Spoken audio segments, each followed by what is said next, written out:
Hi, so now let's talk about cohesion in our mind. And the reason that's important is because when we talk about our head and our heart, having those two aspects of our beingness work in concert with each other, in a good symphony, in a good rhythm rather than against each other, then our life works a little bit better.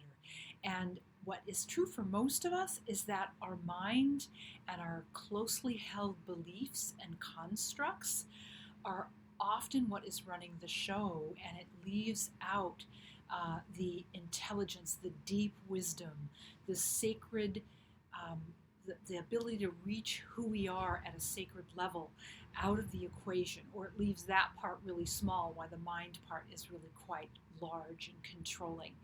And one of the things to know is that the cells in the brain are called neurons, and that there are actually upwards of 40,000 neurons or brain cells in our heart. And that it's actually the real leading edge research is understanding that it's actually our heart that should be leading the way and our mind that would be more in service to the heart. And I think it was Albert Einstein that said, our mind is, or our heart is actually should be like the king or the queen, and the mind the servant, but we have it backwards. And so that's why it seems like our worlds can sometimes be upside down or inside out, or not operating in a way that we know deep in our heart that it could be operating. And it really has to do with this head heart cohesion, or this head heart symphony.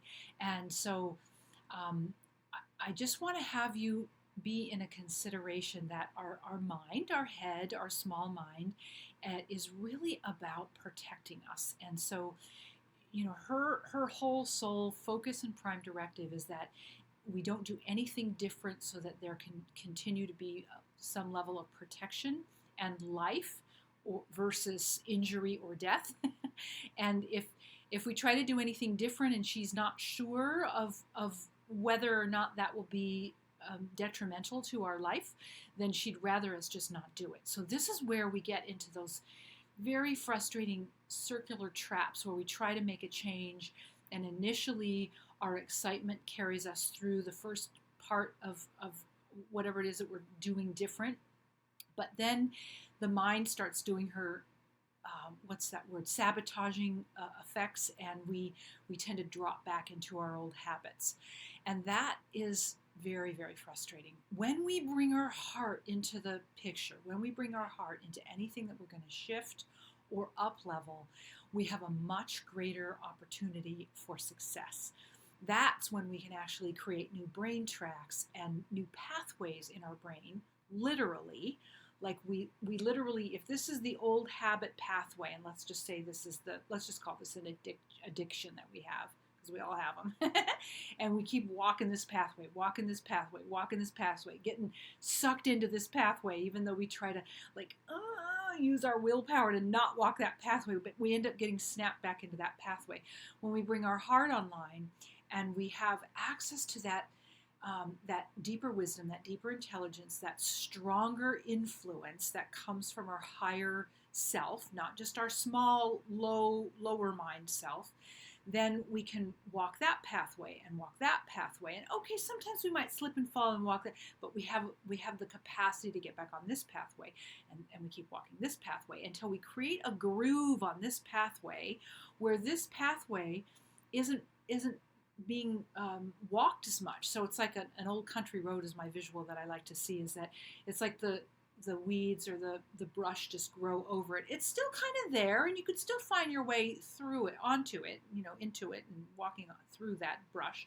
But it's this pathway that now has more firing, more neuron firing, more energy, more groove being built, more more activity and energy to it, that is actually activating the new habit, the new choice, the new up-leveling that you're choosing for in your life. And so I'm bringing this to your attention because when we are trying to find our way to different health, we want to be healthy in different ways.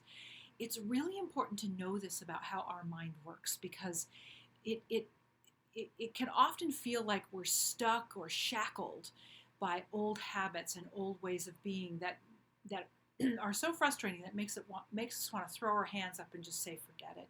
I just don't have what it takes to do this. When actually that's not true. It's just understanding how these grooves, these pathways, these neural pathways actually operate to give us our most chance of success. So think about that and how that has worked in your life. We all have plenty of examples, and see if you can't find something small that you can play with, so it gives you a little bit of success under your belt, so to speak, where you just keep shifting and keep shifting. You already probably, if you look, you can see that you have plenty of examples where that has been the case.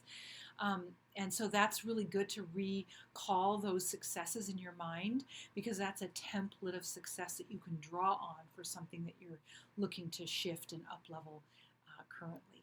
So until our next video, consider how can you have, and this is a question that you would ask of your heart, how can you have greater cohesion and more balance between your head and your heart?